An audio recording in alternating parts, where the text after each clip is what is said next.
Vamos a ver algunos resultados de funciones lógicas. Definimos la matriz X de esta manera, la matriz Y de esta otra manera, y finalmente Z como la división elemento-elemento entre X y Y.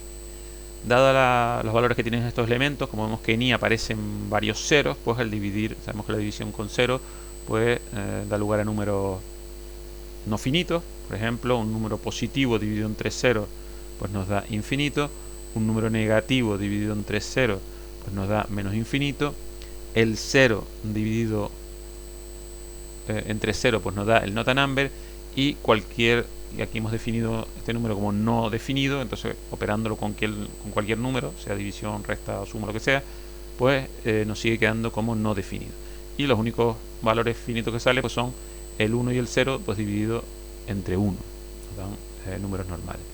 Entonces tenemos una serie de funciones lógicas que nos permiten preguntar por ciertas condiciones. Podemos preguntar qué números son infinitos, vemos que aparecen estos dos, tanto en el infinito como en el menos infinito. Podemos preguntar qué números son not a number, entonces nos aparece para el not a number, pero también para el no definido, también nos aparece el 1 indicándonos que ese número está no definido.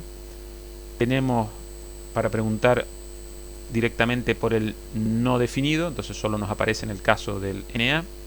Y finalmente podemos preguntar por los números que son finitos, los números normales, y de la matriz Z los únicos números normales son este 0 y este 1, que aparecen en la tercera columna. Pero después también tenemos la función find, que es bastante interesante. Find lo que hace es encontrar los números que son verdad en su argumento, en la matriz argumento. Le pasamos la matriz Z a find y le pedimos todos los argumentos, y lo que nos devuelve es esto. ¿Vale? Vamos a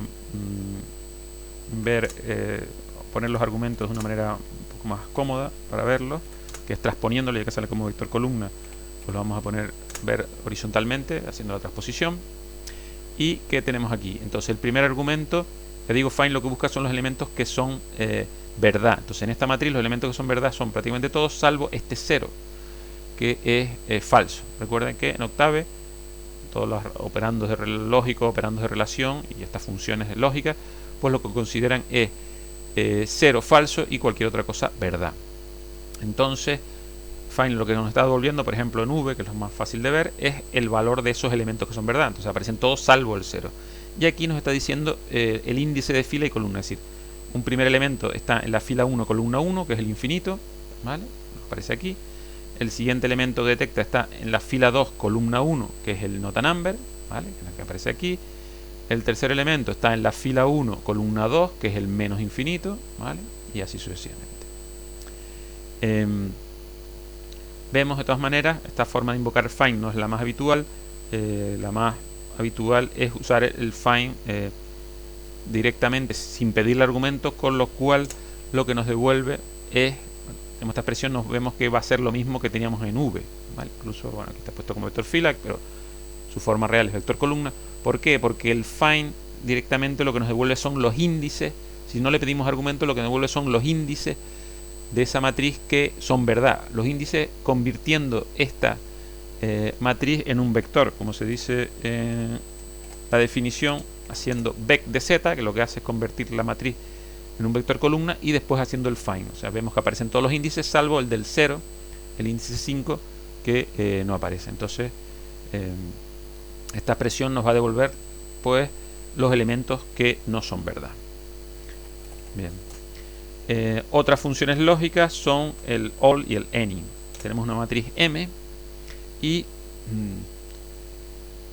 esta expresión que ponemos aquí lo que nos está diciendo es si todos los elementos son mayores que 5, y nos devuelve un 0 indicándolo que no, que es falso. ¿Qué es lo que está ocurriendo? Sabemos que esta operación de relación lo que nos hace es devolver una matriz de ceros y 1, ¿vale? En este caso podemos que hay bastantes números que son mayores que 5. Pero ¿qué ocurre? Que el all lo que hace es hacer la ilógica por columnas, ¿vale? Entonces vemos que el momento que haya un 0 en algún elemento de una columna, esa columna, el resultado es 0. Aquí pues solo en esta columna en donde todos los elementos son 1, pues es cuando el resultado del all es 1. pero a este vector pues se le aplica nuevamente el all, con lo cual se hace la ilógica sobre todo este vector de aquí, y vemos que desde el momento que aparezca un 0, pues la ilógica nos devuelve un 0. Lo contrario pues lo hace sería la función any, que es como la o lógica, ¿vale? Entonces esta expresión aquí lo que nos devuelve es, o lo que estamos preguntando es si hay algún elemento que es menor que 20, y efectivamente nos dice que sí. ¿Por qué? Porque m de menos 20 pues nos da los elementos que son menores que 20, en este caso pues son todos, ¿vale? Vamos a hacer otro caso, otro ejemplo un poco más, vamos a hacer que sean menores de 10, ¿vale? Y nos dice que sí hay algún elemento menor que 10. Al hacer el m de menor que 10 pues vemos que hay algunos que sí y otros que no. Al hacer el any, lo que ocurre es que nos está haciendo la o lógica, o sea que desde el momento que él trabaja por columnas, del momento que en una columna aparezca un 1, pues ya el elemento correspondiente estará a 1. Entonces aquí ocurre que en este caso todas las columnas tienen algún elemento menor que 10, y después al aplicar el any dos veces pues sería la o lógica sobre este vector. Desde el momento que hay un 1 pues ya está. Para ver que esto no es siempre así, si por ejemplo ponemos que sean menores que menos 10, pues nos devolverá 0, porque en la matriz M original no hay ningún número, son todos positivos, no hay ningún número que sea menor que menos 10.